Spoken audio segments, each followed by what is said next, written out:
I heard it today for the first time. I heard my first, you know, radio thing of the song, or the first thing I've heard from this record on the radio this morning.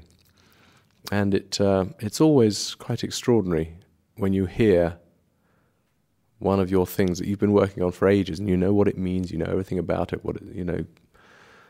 But the first time you hear it on the radio, you have got the added weight of knowing that there are millions of other people listening to it as well. So you get a completely different perspective on it. Every bit of it, you sort of gets invested with a different meaning, if you like. And it was really, really nice to hear that this morning on the radio, and wonder how people would take to hearing this strange voice talking about for millions of years and stuff on the beginning of it. It's really, really, there are some aspects to making records and making music that you just never yourself get. Some of the things that are in the stuff you have done until you hear it yourself on the radio with the knowledge that millions of other people's, millions of other ears are listening at the same time.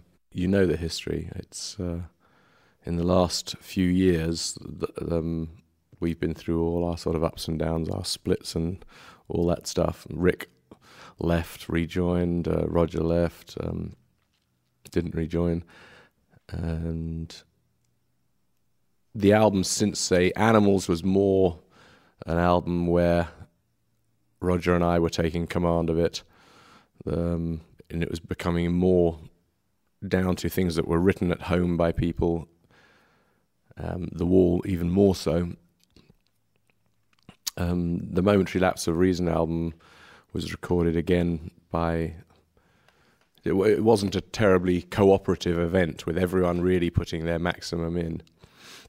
And this album, I guess I'd say for the first time since maybe the Wish You Were Here album, is a more joint effort than any album we've done since then, which we started off by going into Nick's studio, Britannia Row studio in London,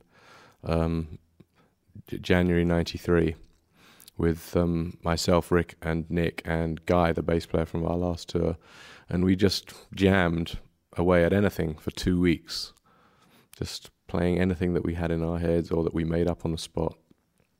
And then we took all that over to Astoria and started listening to all the tapes and working stuff out. We found we had 65 pieces of music, which we worked on all of to a certain extent. And then we started having these things. We had a couple of sessions which we called The Big Listen, where we listened to all these 65, and all the people involved with it voted on each track, on each piece of music, as to how popular it was with them. And so we then arranged these 65 pieces of music in order of popularity amongst the band. And then we dumped 40 of them and worked on the top 25, which in fact became the top 27 because a couple more got added in.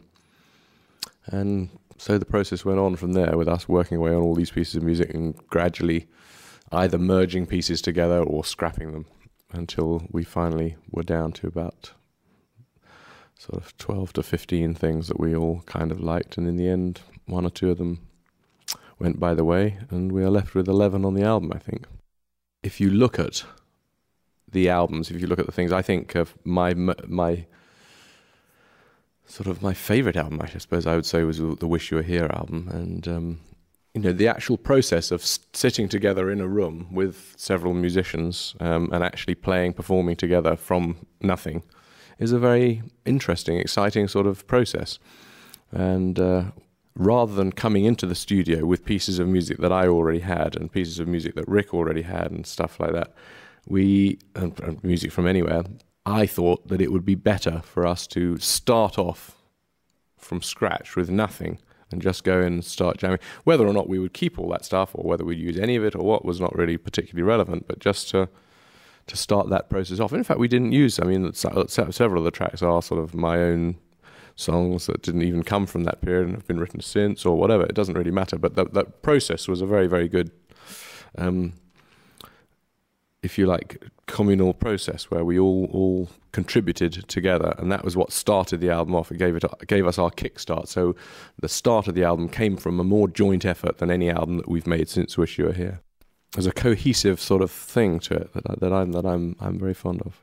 The division bell is a bell that rings in Westminster, in the Houses of Parliament, and it also rings in the apartments of many of the members of Parliament. And it is a bell that rings to summon all the members of Parliament to go to the House of Commons and to divide into yeas and nays to vote on the issues. Because often in debates in the Houses of Parliament, the members of Parliament are not necessarily all there. Some of them have already made up their minds about what they want to do, or are just going to follow the party line. And so they may be sitting at home in an apartment. There's a sort of catchment area around the Houses of Parliament where, within a certain distance, where if you are a member of Parliament, they install this bell in your apartment. So that's in the House of Parliament. Anyway, they get to the point where they've finished debating, they ring this bell, everyone that's in the area comes down, if you're all the Tories and all the Labour people, all come down to vote one way or the other. So it's a division bell. It divides the yeses from the nos. I do enjoy the scale of the things, of the way we do Pink Floyd things. Obviously, there are times when you think, God, I wish it was simple and we could just go out and play. You know, there are a lot of people want to see us, and we do it well, I think. You know, we do it fairly well, the large things. We make this huge wraparound show that goes right around everyone, which is what we've always attempted to do. Yeah, I do like it. I like doing it that way. We don't really have a huge master plan. We just use our own taste, and we do what we do as well as we can do it. I don't really... There's no great rule book or anything that applies that we sort of look through every time and say, well, we must do it this way because that's how we've done it before. So it has its own momentum. The takes on its own momentum, and you just have to be careful to not let some people's imaginations and sense of scale run away with them.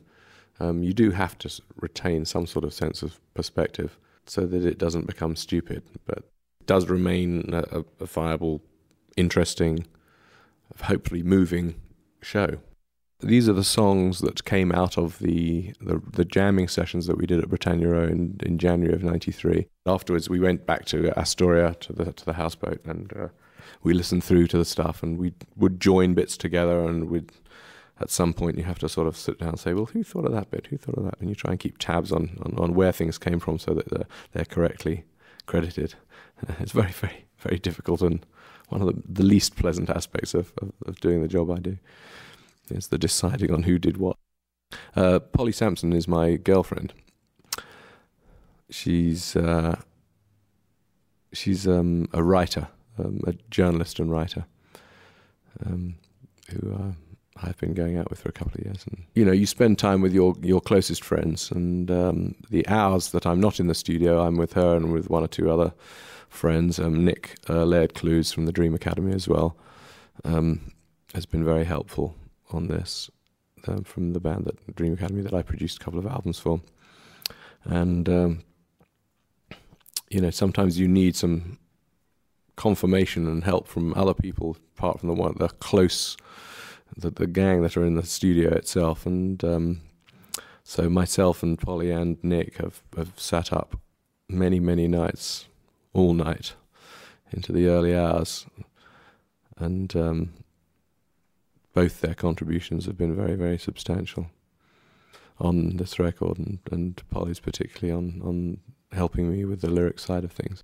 It's very simple. It sounds kind of stupid when you say it, but I just got a new guitar pedal called a whammy pedal. It just makes your guitar rise up an octave. You just put your foot on this thing and you go, and the guitar goes whoop up an octave. And I started playing with this thing. Someone had just given it to me to try out, and you play it, and Rick started, playing on a keyboard, and suddenly it sounded a bit like whales and whale music and that stuff, and that's how things start. Things just started, and that one just started, and we played it, and it had the the scent of the sea about it, this tune, ever since, probably from the sound of the guitar doing the whale type thing. And we called it the whale piece for ages. Maroon came up as a colour at one point in discussion for some title of something, and then Maroon became Marooned, and it seemed to fit that tune. Titles is a long, difficult thing sometimes, and that one seemed to fit, and then we played it up a little bit at the end, putting wave noises and seagulls at the beginning to set the mood a little bit before it goes into it. There's no particular huge significance to Marooned. It's just an appropriate title. Wearing the Inside Out came out of us jamming at Britannia Row in just over a year ago. It starts with a bass guitar being plucked and the harmonics with a repeat delay on it, and a keyboard starting those first chords. It just was a nice chord sequence at the beginning, which then got worked on. Now, on the last tour, we had Scott Page on the saxophone. Great sax player, lovely guy. And this time, it didn't really look as if we were going to be doing as many songs with saxophone on the tour from the way I was thinking about the tour. And funnily enough, at Christmas, I got a Christmas card from Dick, who I hadn't seen for years and had given up the saxophone entirely and was, I think, unemployed, living in a village near Cambridge, doing nothing. And I knew that years ago he'd sold his saxophones and had gone into being a farrier, shoeing horses. He apparently had given that up as well, and he had bought himself another saxophone a year or so ago, and he just sent me a Christmas card. I rang him up. I didn't even have his phone number before, so I just rang him up and said, just to say how you're doing, and he was just talking to me about it. And I had been thinking about what to do about saxophone on the tour, because we weren't going to need a lot of it, but we needed some. So I asked him if he felt like auditioning for coming on the tour, see if he still had his chops together, and he told me that he thought he was playing better than he had ever played. And so I got him down to the boat to have a little audition, and he played about 3 phrases, and myself and Bob said, fine, great, he's still got it.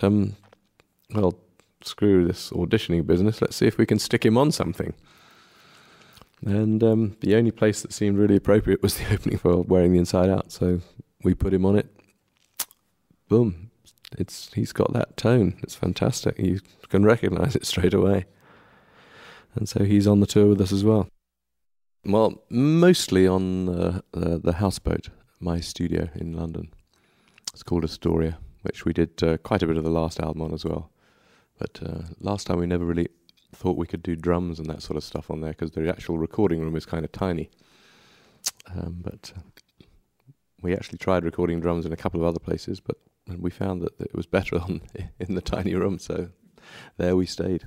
It's on the Thames River in near London. So it's unusual recording studios. It's covered in windows everywhere, and all you can see are ducks and geese and swans and stuff swimming around outside.